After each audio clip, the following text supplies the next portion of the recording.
That thick, and that doesn't tell us everything we need to know. No, there was a lot of things that I think they expected you to know from actually working and running it. Yeah. And then this fills in some of the blanks, so there's a lot of detail that we don't know about yet, but we're working on it. Yeah, almost everything. Okay, so all the marks, there's the one that you wrote in. And Melissa is that one. It's mark 11.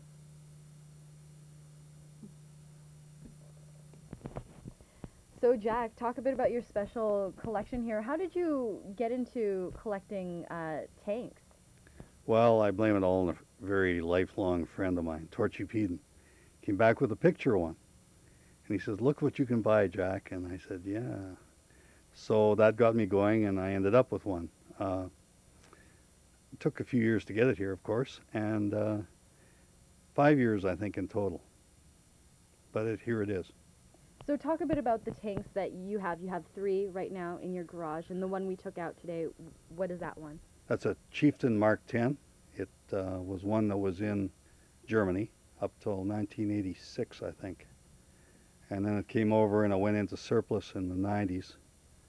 And I bought it off a dealer in England. And the other 2, one other came from England, the Saracen, and the other one we rescued from a scrap heap, and we rebuilt it.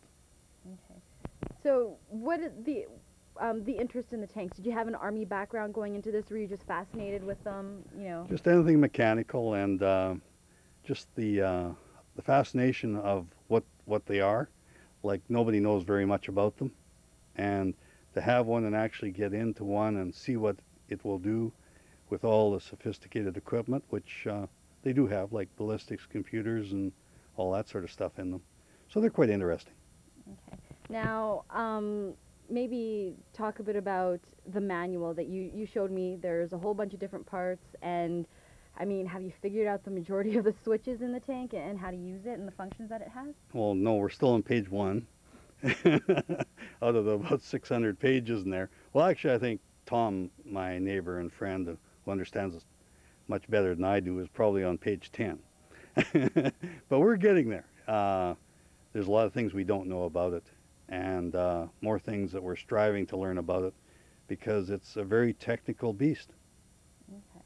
And talk a bit about the partnership that you and Tom have going here. Has he taught you, you know, a lot about the machine and, you know, you guys sharing information? No, he'll only show me so much, because he says if I learn too much, I won't need him.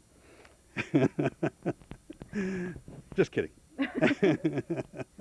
So do you own any other tanks besides the ones that you have here in Fort McMurray? No, these are just the ones we have. And they're part of an actual museum group. So we intend to actually display them publicly. If we can ever get the money to put up a facility and a place to do it, we intend to do that. Okay. Now you talked a bit about how the one that we took out today was one of a kind. I mean, there's 40 around the world, and this one is unique. What makes it so unique? Well, it's one of 3 in Canada. There's a few in the U.S., and most of them are in England. And they're actually blowing them all to little bits as hard targets. So to find one with most of the components in it that work is unique. And the more complete you have it, the better it is for display and public interest, really. Okay, great. Anything else you wanted to add to the camera? No, it's nice having you up here, and I hope you enjoyed your tour of the tank. Great. Okay, so Councillor Weaver, I mean, how do you have so much knowledge of the tanks? Were you in the Army before? No, I wasn't, but my background is as a mechanic, and I've spent a lot of time working on equipment and so on. And of course, when something as interesting as a tank comes along, you dig right into it and you learn about it. I had the advantage of working with one of the chieftain mechanics that came up here to do some work on the tank, and I learned a great deal from him. Okay. Now you've gotten the opportunity to drive all three of them, right? Yes, I've driven them all, and really enjoy it because they're again such a technical beast.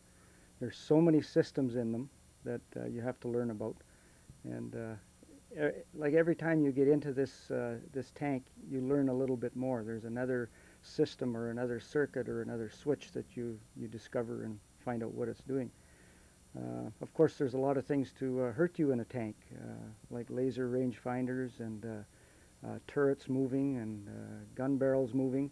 So you've got to be very cautious in there also. You don't jump into something until you've studied it out and know what you're doing.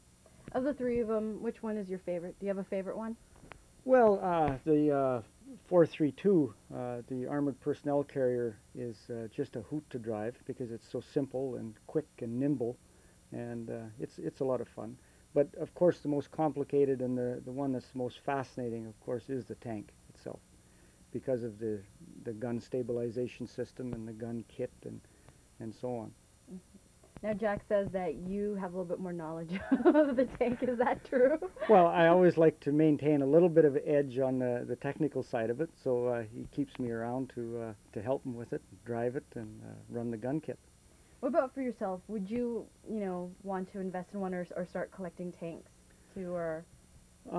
No, it would be certainly nice, but it takes a huge infrastructure. You need buildings, and you need a lot of well, you just need a lot of background to start collecting things that huge. Anything else you want to add to the camera? Driving tanks is just a hoot, I'll tell you. It's a lot of fun. Great.